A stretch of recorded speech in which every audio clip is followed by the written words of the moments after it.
very soon. Chris Broussard, who I normally hope to see, but he rarely hopes to see me because he has to take just this beat down on basketball takes. He joins us in 15 minutes unless he begs out of the conversation. Before we get to Brett Favre's commentary, Alex Curry is here with us today. Alex, I got a question for you because we just did the NBA If You Just Tuned In awards. For the folks around you, for the folks in your life that know you're in sports, around when do they start talking to you about basketball? Because I imagine the last few months, if anyone brings up, it's football, football, football. So when do they start turning the page to asking you your basketball takes? I mean, where I live, it's very much a Lakers town. Being born and raised in Los Angeles, it's a Lakers town. I'm a huge LeBron fan. So we've been talking Lakers and LeBron for a really long time. I don't think it ever stops, especially the run that they just had and being on this high of winning the championship. Right. So I don't think it ever stops, especially when you have the best of the best on your team, LeBron and the Lakers. No, I think that's right. It doesn't stop. You know what? It was a dumb question by me. It's a dumb question by me. I forgot you were in L.A., and obviously L.A.'s a Lakers town. Yeah. There's like a small Clippers corner that Marcellus and Clipper Darrell live on, but aside from that, it's all Lakers. And so, yeah, so I get it. When you've got the GOAT and you're the defending champs probably talking basketball all year, we will talk basketball with Chris Broussard in about 15 minutes. But we can't turn the page entirely from the Super Bowl just yet, as much as I desperately would like to. And Brett Favre, who knows a thing or two about not only playing in Super Bowls, but knows a thing or two about changing teams. Favre went from the Packers to the Jets, had the Jets near the playoffs, went from the Jets to the Vikings, had the Vikings to the conference championship game before that fateful why would you ponder passing interception. And Brett Favre has takes. These takes are about Tom Brady and whether any other quarterback could have done what he just did. Take a listen. And there's no question that the Tampa Bay Buccaneers have a very, very good team. And no disrespect to any of the other players, but the missing piece to that puzzle was Tom Brady. Now, if you'd have plugged in a different quarterback of his stature, Breeze, Rodgers, would that magical season still would have happened? I don't know, but I think Tom Brady, his leadership, his competitiveness, is he the most talented quarterback? I don't think anyone would say that, but he's got that it factor that you hear people talk about. He makes everyone around him so much better. So here's the thing, and here's where Favre is right, and here's where Favre is wrong. I'm going to start with where he's wrong. Where he's wrong is there are a lot of quarterbacks that you could have plugged in at the beginning of the postseason, and the Bucs are still champions. There are a lot of quarterbacks that could have done what Brady did against Heineke and Washington, that could have just taken advantage of the fact that Drew Brees was unfortunately melting down in front of you in the Saints game. And there are a lot of quarterbacks that wouldn't have thrown 3 second-half interceptions in the conference championship game. And while Brady played well in the Super Bowl, he was roughly the 9th most important player on his own team in that Super Bowl, and assuming no matter who the quarterback was, the defense was going to do what the defense did and hold Patrick Mahomes to 9 points and 0 touchdowns, there are a lot of quarterbacks that if Brady would have been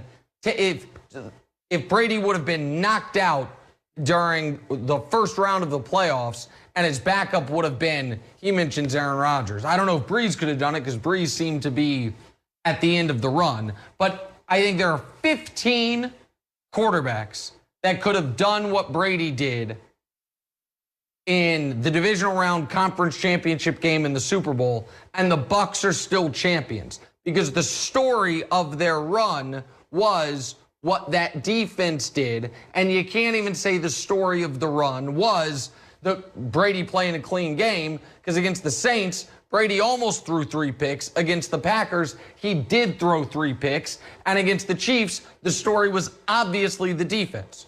So where Favre's wrong is if you're talking about starting in the postseason, a lot of guys could have ended up Super Bowl champions quarterbacking this team on this run. But where Brett Favre is absolutely correct is if you start all the way back in the offseason. Because what they say about Tom Brady, there is enough at this point overwhelming firsthand testimony that you must believe it to be true. That he does inspire all those around him to work harder, to greater heights, to put in the extra reps, to believe that they can achieve something more.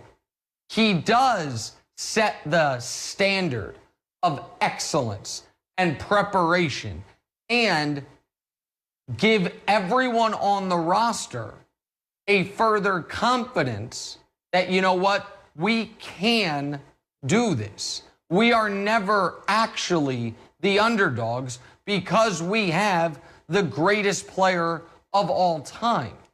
And certainly, he's one of, I believe, the only players in the league who, after the Bucs had a downright mediocre first 3 months of the year, where they were 7-5, the last team in the league to get a bye week, hadn't beaten a single good team all year aside from the Packer game, that those guys would go into the bye week and instead of thinking same old Bucs, same old 7-9, 8-8, 9-7, miss the playoffs, believe we can be champions.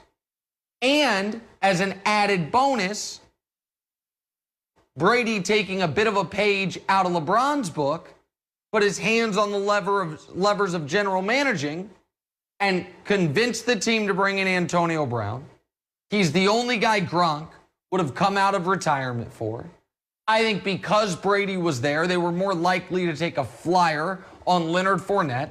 Because Brady was there, they were more likely to feel the sense of urgency in trading up in the draft and getting maybe the best tackle aside from Becton anybody got in the draft at 11th overall in Tristan Wirfs.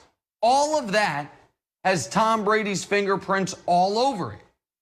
And so I understand it sounds odd coming from me because I have been beating the drum over the last few years over the deterioration of his skill set.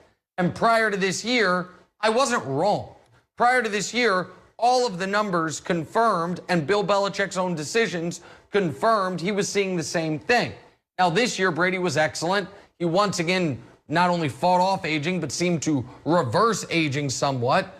Tom Brady's reversed aging in his play and in his face. He looks younger than he did 15 years ago. It's unbelievable, but that's not the point. Point is, I know it sounds weird coming from me because I've been a skeptic of his abilities, but I've never been a skeptic of his inspirational abilities. And there is a lot about sports that are about belief, that are about, I will follow you and I trust you and I will push myself further than I've ever pushed myself. And I do believe unquestionably Tom Brady inspires that in his teammates, unlike nearly any other quarterback in football. And while Rodgers is still currently, I know it sounds odd to say because Brady keeps winning. I think Rodgers is league MVP this year. While Rodgers is the more talented player right now, if the Bucs were 7-5 going into the bye week, would players have rallied around Aaron the way they rallied around Tom? I don't know. I'm not saying it wouldn't have happened. I'm saying we don't know it would have happened. And with Tom, we unequivocally now do know. So I disagree with Brett if he's saying that Tom Brady's the only guy that could have quarterbacked this team in the playoffs to the Super Bowl, because that doesn't give Todd Bowles, the defense, and the entire team enough credit for the way they won these individual playoff games. But if he's saying Tom Brady joining this team 8 months ago had a almost butterfly effect impact that made them change the roster, that made guys decide whether or not they were going to opt out during COVID, all of it, and gave the team almost a swagger, that part, I think Brett Favre has exactly right.